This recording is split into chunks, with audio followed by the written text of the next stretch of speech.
Hi there, Jenny Bowling with Pivot to Prosperity, which is sponsored by Pivotal Real Estate Investments. And we have, as a guest today, someone very special. This is one of the recordings for the local legends and pivotal people. And this is a very good old friend of mine here, Mary Gardner. And she's local to me, and she's both a local legend because everybody seems to know her, and a pivotal person because she can help people pivot.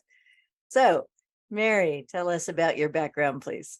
Hi, Jenny. It's good to see you. Thank you for having me on. This is exciting and it's fun to talk to local people, and congratulations on your company. That's awesome. It's been fun watching you grow and develop, and I love learning from you. I've had a fun career. I am a former celebrity lecture agent. So I started off my career working on Capitol Hill, went to Auburn in Alabama, graduated from Winter Park High School, Auburn, and then worked on the Hill and then became an agent for several years. So I worked with some of the country's largest speakers in the country, helping them become very good at speaking or booking them out in the college and corporate markets, and then started a PR firm, which quickly became coaching. So I was one of the founders of coaching in the early 2000s. I started my business in 96, 97. So I was coaching on Wall Street. I was coaching celebrities. And all of a sudden I heard, oh my gosh, this is a business. So I started teaching other people how to coach. So we were the third coach training company in the world. So besides that, I've done television tours. I've been a TV spokesperson on QVC and around the country. I've written a couple of books. I've coached a lot of different fun celebrities and their brand on people transitioning careers, people finding what they want, following their passion, their dreams. And so I have classes, and we were opening a membership, a university that will help people do that. And to me, in today's world, there's so much clutter in the marketplace. We're very lucky that we now have so many opportunities. We can learn from each other and really go after our dreams. And so I wanted to create a university that would allow people to do that with their brand and speaking and inspiring. And I really think that we, as inspiring people who are pursuing it, need to stand up and be charismatic, so we will be thought of as thought leaders that are strong, and too much negativity in the marketplace. So that's a little bit about me. Sorry I went on so long. Oh, no, that's wonderful. And you are known as the inspired queen, basically, really, how to help people find their charisma, a genuine thread, and amplify that and make it into potentially even speakers if they want to become a speaker, but just better people, better self-esteem, better everything. I know you just everywhere you go, you touch people with that Midas touch there. Oh, you're so sweet. Yeah. Well, I think, my moniker is the charisma coach. And I think that when you get to the place in life when you've gone through a lot of hardships, you've gone through hard things, and you take ownership for them, and you realize, okay, those are lessons that I can share and help other people. And rather than being that like, oh, my life is bad forever, you look at it, you say, okay, I learned from it, and now I can go out and help other people. And really, that's where people are going to get most passion. They're going to get most juice out of life when they are serving and helping people. And then that's how money can come back to us, when we're passionate about it. So I love helping people kind of pivot their life and look at things differently, instead of I'm a victim, life has been hard. Like, you went through something, you're a survivor, you're fearless, you're strong, you're fantastic. And now let's do something about it. Let's go out to the world and educate people what you learned during those hard times. And what we do, we take people to a place where it's the pit, it's the worst. So you go back and you feel it, and you tell that story, and then you tell how you got back to the sandy beach. And that's really how we keep inspired. It's hard to do in this world, but you got to have a system to do it. So yeah, that's what I help people do. Well, and I don't know if I told you that I have always been trying to also rub off some of my energy on young kids. Oh, And in the past, I've helped the Great Oaks Village kids. Do you know who they are? I don't, but it sounds amazing. It's the Orange County Orphanage. And Oh, they wow. have, I think, 50 kids that are abused, neglected, or whatever, for whatever reason, they're orphans. Hmm. And so I just realized that is where I need to put most of my effort right now. I've talked with some other organizations here locally, and they just Okay. don't seem to really need that kind of energy that I have to give. So I'm hoping I can funnel it that way. I But love that. Oh my yeah, gosh, yeah, kids need the best of we have to give, and that's awesome. Oftentimes, they go to school and then they sit at home on their computer. And right now, we know there's such a huge gap of how we were before the COVID and now after post. There's so much loneliness. There's so much depression. The world has gotten so hard to deal with. These kids need inspiring people in their lives as much as possible. So good for you.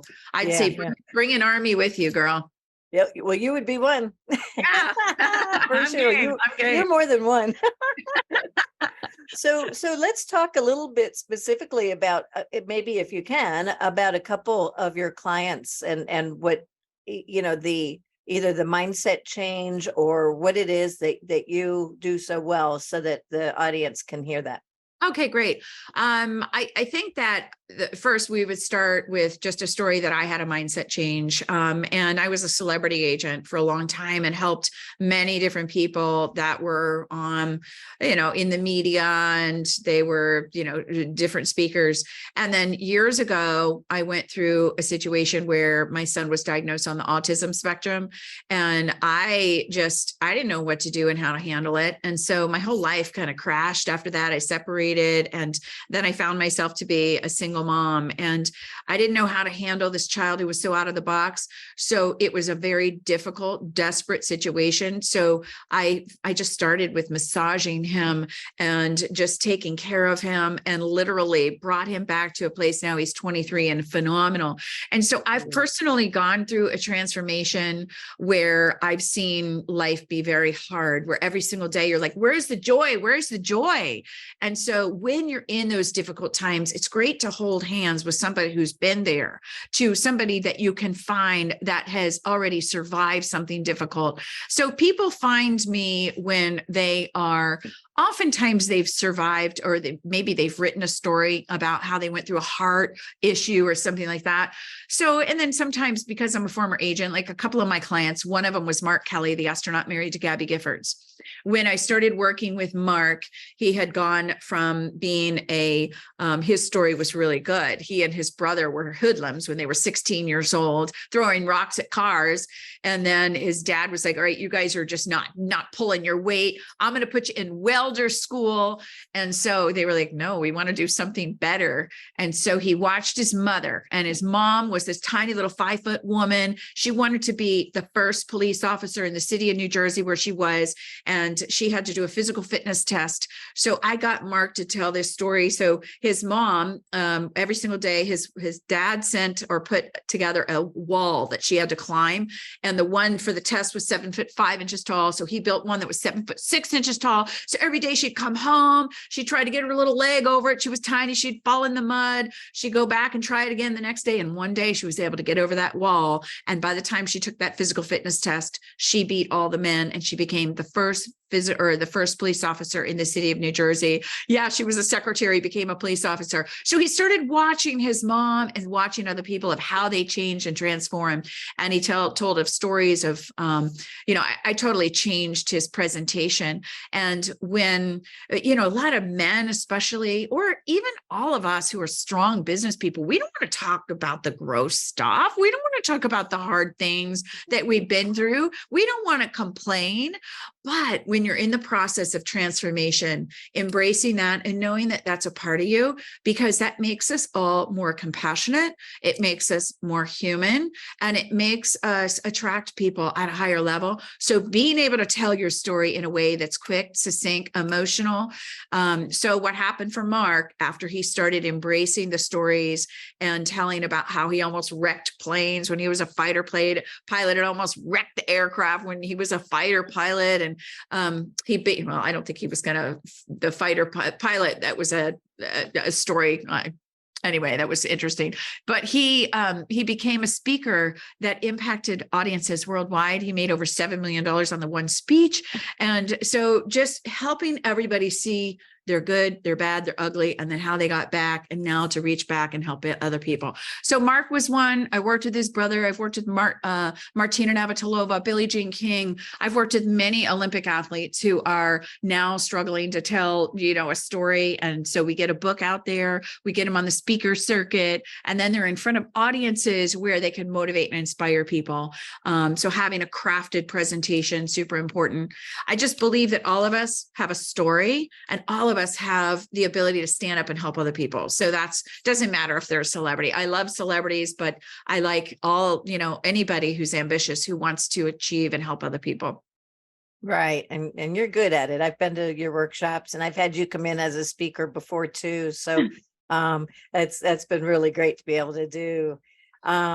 So insofar as, so to tie it together a little, if we can try it, and I don't know how well it does, because you probably don't even end up getting on the discussion with people about what they invest in, but do you find people having the making money part of it on their mind, or the telling stories part? What is it that's having them come to you? Is it one or the other, or both? I love that question, and I love money. I love investing. I love, and I'm learning. I definitely am a person that learns. Right now I'm coaching somebody who's in finance. I coach a lot of left brain introverts to help them make their data sound interesting. So right now I've got a top 100 podcaster, top 10 podcasters in the world of finance, and help them then tell the story in a way that makes sense to people and engages their audience. And so I'm around that. That's a job. Yeah, it's a job, because like last week we were talking about some of the health insurance packages, and then we were talking about index funds versus individual funds. And I always say I bring the sizzle to their steak. And so I love hearing about investments, and I help people really, I'm curious. Everybody, it seems like, has different advice. And so it usually is real estate, entrepreneurship, and then index funds. But this guy's like, no, index funds is lazy.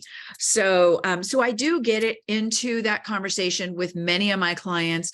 I'm also finding, because we're in Florida, and a lot of people are moving here to Florida, and they're grabbing up properties. A lot of people from California, from New York, are transplants here. And we're growing at such a rapid rate that I think that, to me, and you're probably better at this to know, that the real estate is going to continue to grow. I don't know. Is that true? Yeah. We're getting so many people here. Yeah. And not only is there a housing shortage, but a lot of people are bringing businesses. Yeah. And so that's really helping a lot, except for, and we should talk about this, the office market has been suffering greatly since the pandemic. It was a little before, but I wasn't really watching that, so I probably shouldn't even say that statement. But I know with the pandemic, for sure, it made a major impact. And so everything changed during the pandemic. And I think if we look at, there are a lot of properties that are open with the real estate. And you were speaking about it earlier, just the conversion into new sort of urban projects. And I know a lot of people are moving out of the city.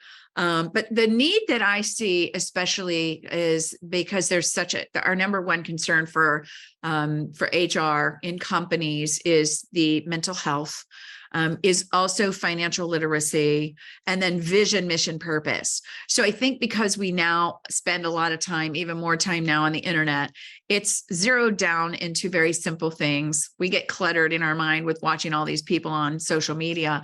But because so many people, and especially millennials, are requiring the hybrid workforce, and they're requiring their employers to be more flexible with their schedules, I think that we need to address the mental health issue. And I know there's a stat that says when a person has more touch points with live people throughout the day, they're happier. And what's happening now with the way that we're working behind our computers 24/7, it is lonely, it is depressing. People are just spending time with, ancillary people they don't know on social media. So I think that there is a need in the marketplace to get people back in a way that gives them flexibility.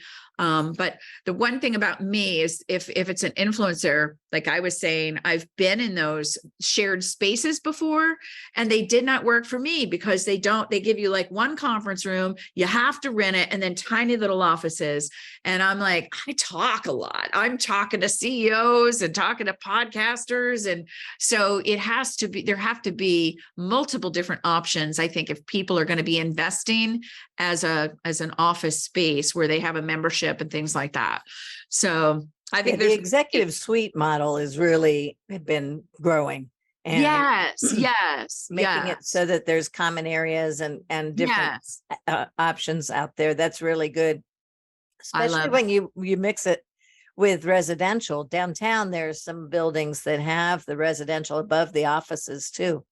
And I love that. Yeah, the offices. And then one of the other things you were saying, that converting different spaces, to me, because people got very comfortable being at home, is that I don't know. I like the thought of having the atmosphere being a little bit more comfortable, a little bit less formal business with desks and, so to me, it's like, I think that they need to innovate how we work or the environment and where we work, like the decorations and things like that. To me, I like having a couch where I can go hang out and, to bring my computer over to the couch or go out on the porch and things like that. So I think, these millennials are driving us in new ways. So I think we need to do some investigating and interviewing of them, Absolutely. Well, so have you been into any of these new luxury apartment projects? I have a little bit. I almost moved into one. I struggle finding. I'm in Baldwin Park. I love Baldwin Park, and I ultimately got here, but it took me 5 offers last year to find a place, and I was just I did not know that. Renting right now, and they would go that quick. And so I would put in and get the offer. And then, I had 24 hours to get my contract in. And then they'd write me after, 15 hours. I'm sorry, you didn't do it fast enough. I'm like, wait a minute, I'm working. So I ended up getting the best place. I love it. But those luxury places are amazing. Oh my goodness. They do have like conference rooms and places that are that's so interesting that you said that, because there was a conference room and then the living room right back next to it. And there's an office, or there's a luxury building over in Maitland that has this beautiful room. And so I love the luxury. Which ones have you seen or that you are a fan of? I've been in so many. I don't want to say any on okay. I don't want to seem partial, because I am into the apartment association. And gotcha. So, but right. And there's more and more. So that's been a big thing that also changed here in Orlando. I don't know if you realize a lot of luxury apartments were built in the last couple of years, and we didn't really have any true luxury ones to speak of. Well, I shouldn't say that, not many. And now we do. So now when you hear the rents quoted for the average in the area, that's with a whole lot more luxury. It's gone so sky high. So it has. It definitely has. But that doesn't mean every place is that high though. So right. Yeah. I won't be in the market yet, but boy, I did when I saw that. Every time I drive by this one place, I'm like, oh, I loved that room. Yeah, it was so gorgeous. So no, it's really fun. But so one of the things I wanted to ask you though was, have you had any of your clients bring up that they are buying real estate on the side at all? Has that ever come up? Well, when I listen to podcasts, I know that's always something that people need to do. I find that and this is what I'm doing. I'm studying right now and really diverting a little bit of my attention. I'm studying finance a little bit more because I think the economy, we have to be very aware of what's going on in the bigger marketplace. I'm hearing still things about that there may be more shutdowns. A lot of the food production plants are being taken away, burned to the ground. I mean, so I'm a little bit hesitant. I'm investing in precious metals. I have been investing in silver for a long time, some gold, silver too. So I think that real estate is always a part of the bigger plan. It's where people may have made a lot of money. And I'm not an investment advisor, and I do refer people over to investment advisors and things. So Right. I don't know, what are you seeing? Well, so, and as we were talking about a little beforehand too, and we hadn't been as in touch here recently, but the commercial real estate market is still, when you invest properly, very Yeah. healthy. The big thing is you have to find the right deal and get it at the Yes. right price with the right Yes. team. So Right. it's a three-legged stool, you know, you have to have all three. But when you do that, it's still very profitable. And Mm. I think it's more solid than anything else out there, really, because Mm. although gold and silver are solid, they're durable Yeah. assets, Yeah. as Mhm. opposed to the paper assets in the stock market and whatnot that you see. There's nothing like Mother Earth. We all have to have that, or we're Yeah. not here. Exactly. So, but I go around and do presentations on why everyone should buy into syndications, because most people don't even know what a syndication is. And that's really just when people pool their money to buy Okay. something bigger than they probably could do by themselves. Oh, yeah, absolutely. Yes, So, that's right. Yeah, no, yep. that's great. That's awesome. Yes, I love that concept. I think it does. It's like the whole gold and silver concept. I'm working with a company right now that's a membership site. I'm happy to share the information with anybody, and there's no brokerage fees. And so even the world of precious metals has been just like what you're saying, that you can do the group. Same thing with this organization. You could Right. buy fractional pieces of it. Right. So I think people are innovating in different ways. And I do think, savings isn't the place that you want to have your money, all of your money on. You got to have a little savings and in case of emergencies. But are you hearing that people are planning that there could be something else, another shutdown? We had a shutdown on my internet the other day for like 12 hours. Oh, And wow. so I'm like, oh my gosh, it was in Baldwin Park. So it's like, how we cannot deal without our power. And I'm hearing around the world, power is going to be really, hard to get this winter. They're saying over in Europe and things. So I'm just hoping that here in the States we can settle out and keep growing. It's a little It's nerve funny. wracking. It's funny you bring that up, because I just signed up for a webinar on the power grid. I used to work for Florida Power and Light back in the 90s. Oh, wow. And at that point, and since then, redundancy has been something that they've always tried to work on, so that if it goes out here, there's another path to provide it. Okay. It just might take some time to pull the Okay. switches and reroute and whatnot. And that's been the goal for years and years. But Yeah. it wasn't ever totally met, I don't believe. And so I need to get updated on that too. I know some people that are into some crypto funds. They're doing crypto mining.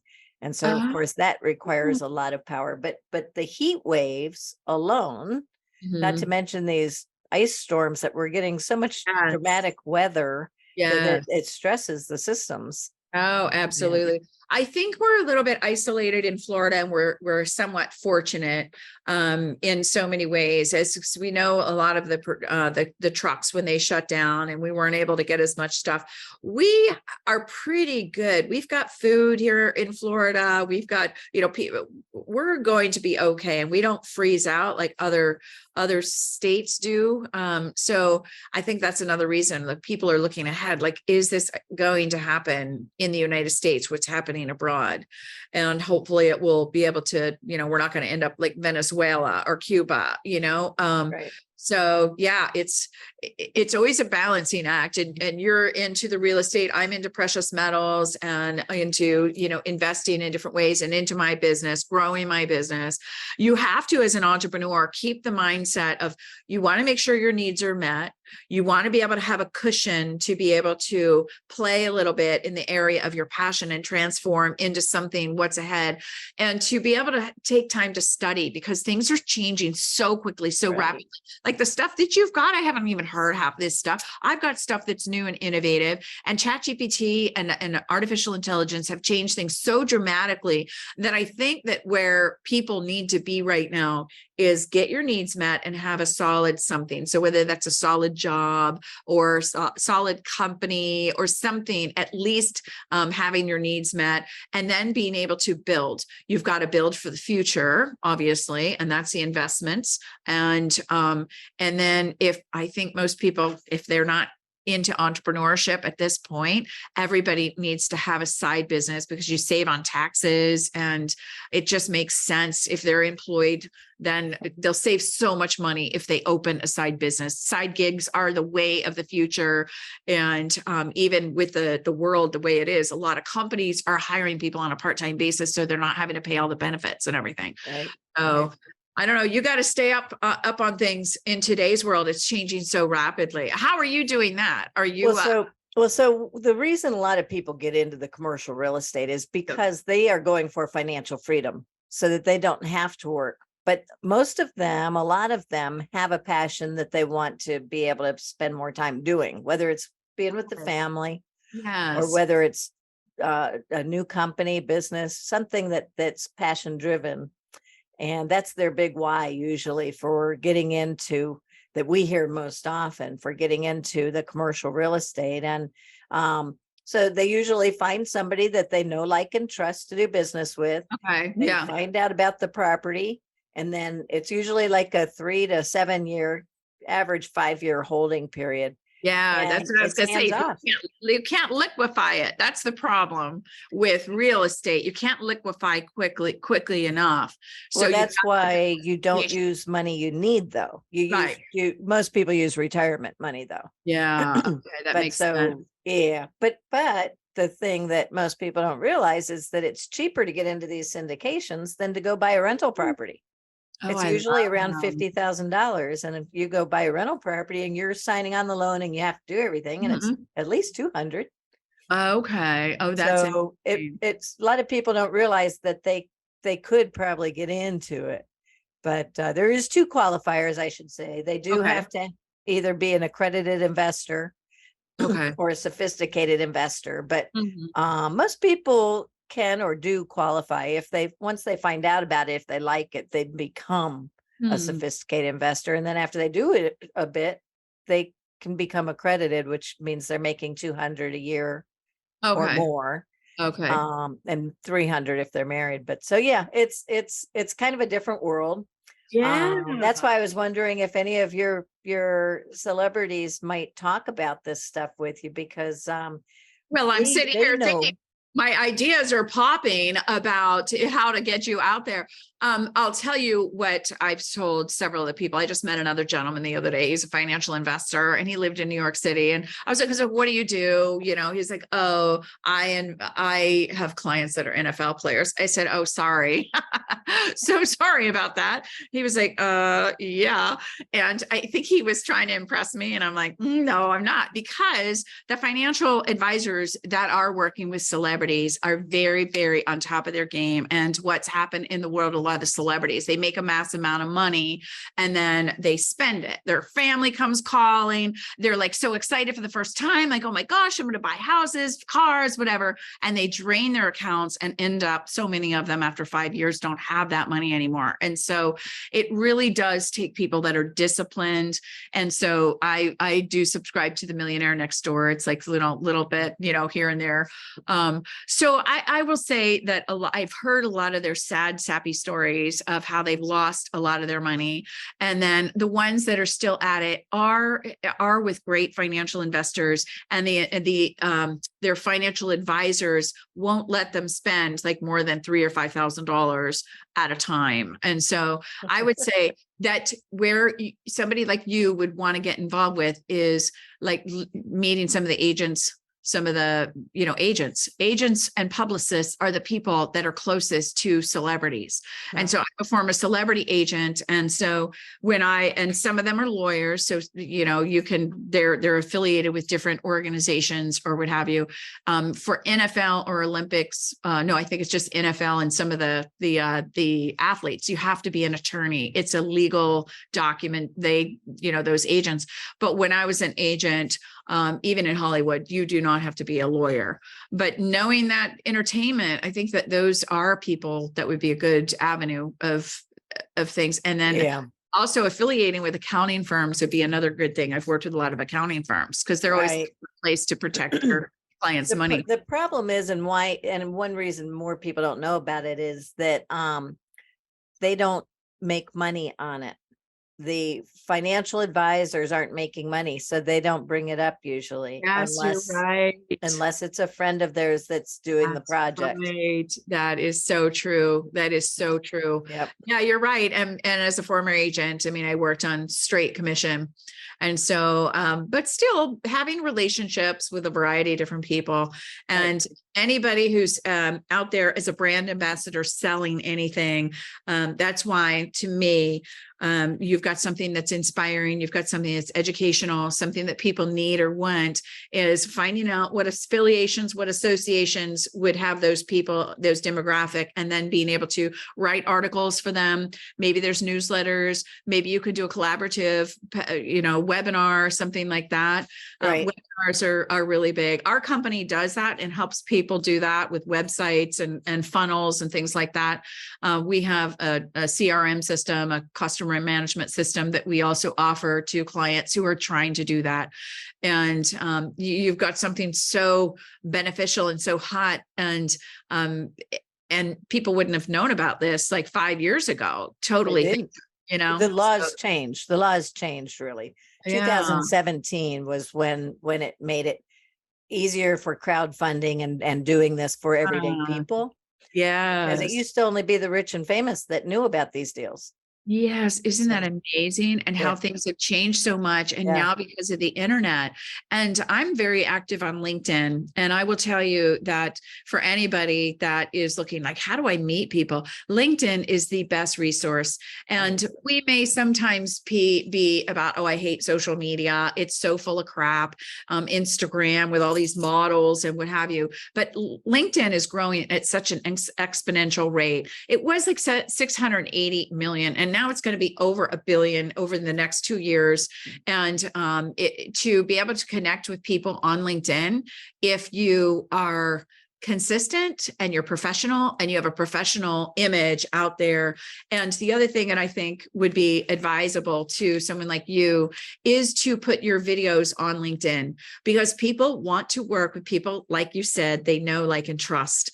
And what happens with us being able to see somebody on video, we can assess immediately whether or not they're likable. We can tell so many things about a person. So I would say LinkedIn would be a great place. And it certainly beats going to a bunch of networking things where maybe you'll have 2 or 3 people that might be a credible source for you. And on LinkedIn, you can hit up 100 people a day. So great little place to go. So would you post an interview? It's like that we'll probably end up at 20, 30 minutes here. Would you put that on LinkedIn? 100%. Absolutely. Oh, okay.